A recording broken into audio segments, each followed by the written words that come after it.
Israeli soldiers went into a village, rounded up 12 men. There was no accusation of any wrongdoing. They simply rounded them up.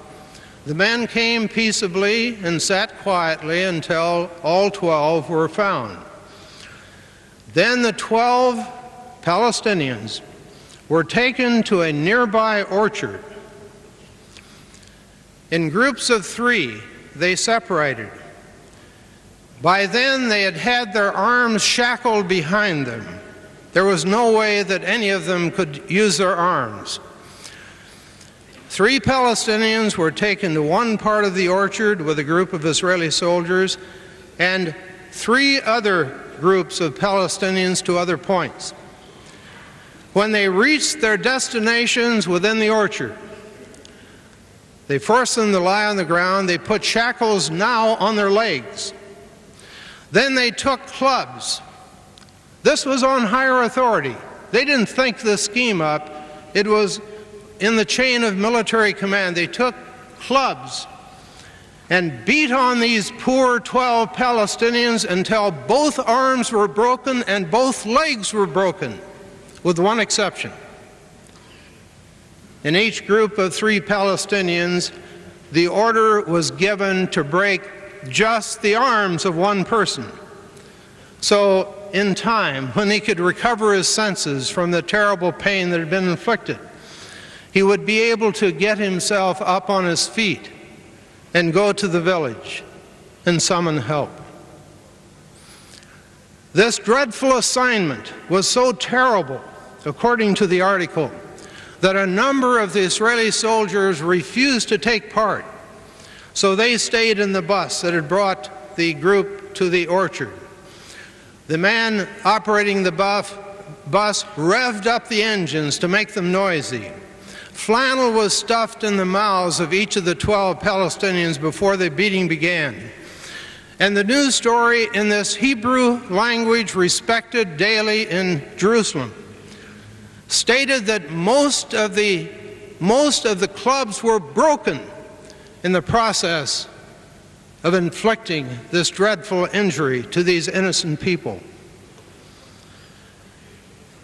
And don't think this was just an isolated incident, says the story, because just 2 days earlier, the same unit on the same orders inflicted the same sort of damage in a neighboring village. Let me read from Haaretz's article. Haaretz's article says, "This story is a grim one.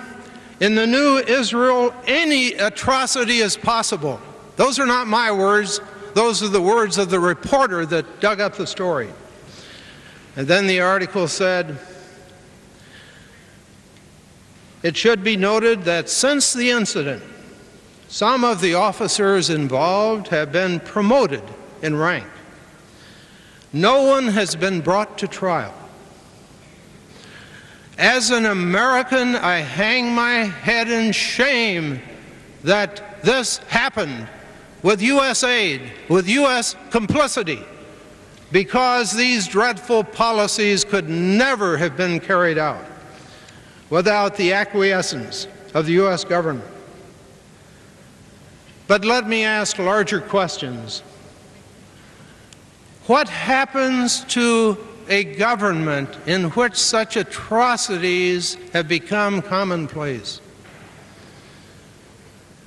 Israel will never be the same. The Israel of Ben-Gurion, the Israel of Nahum Goldman, the Israel of those people who dreamed of a Jewish homeland, of consideration for all humanity, that Israel is already destroyed.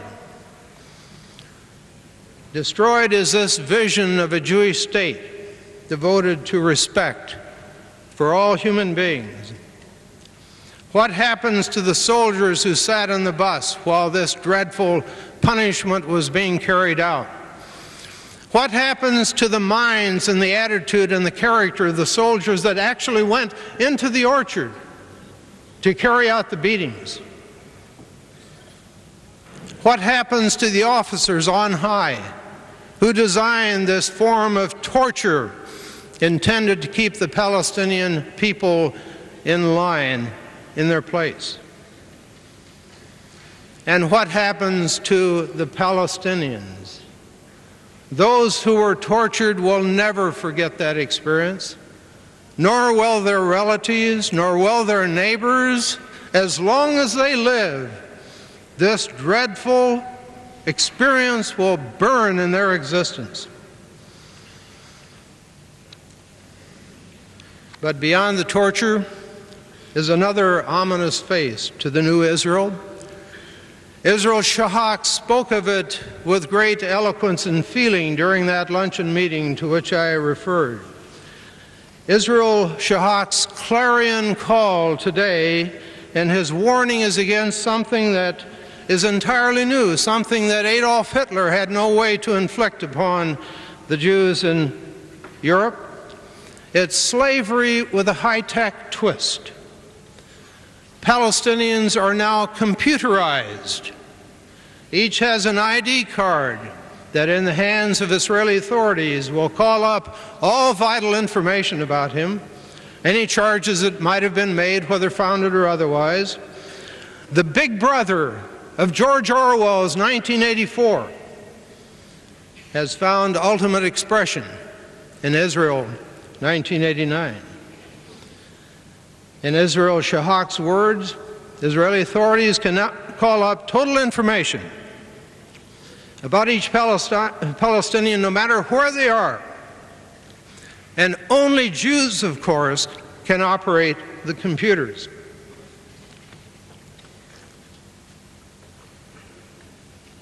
Israel Sheikh calls it computerized slavery, the wonders of 20th century.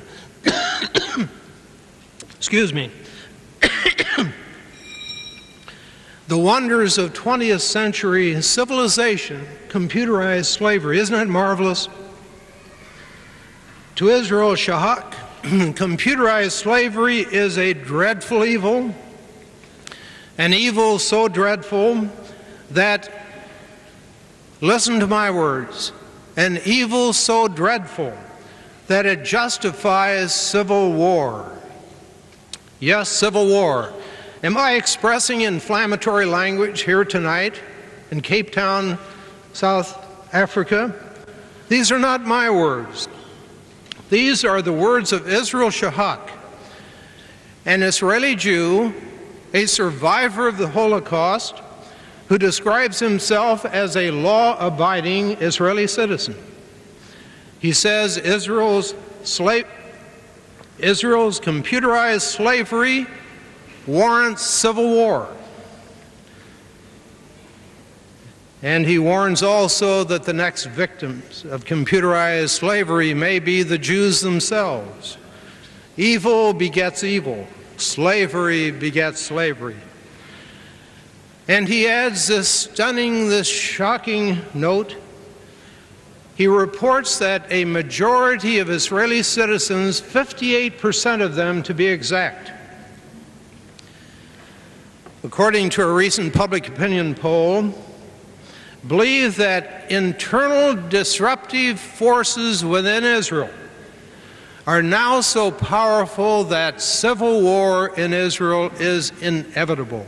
58% of Israeli citizens believe that to be true. And how does Israeli Sheikh, that great law-abiding Israeli citizen who grieves for his country, how does he feel about civil war? Here are his words given that day at the luncheon event. I prefer civil war to computerized slavery. What has led Israel Sheikh and his countrymen to this forecast of civil war? For part of the answer, let me turn to another scene and another person. At breakfast one January morning, this past January in Cairo, I met by chance a Palestinian Quaker who helps young Palestinians in Gaza who are afflicted with an all-too-common problem, stress. Get a picture of her. She's short, She's dark-skinned with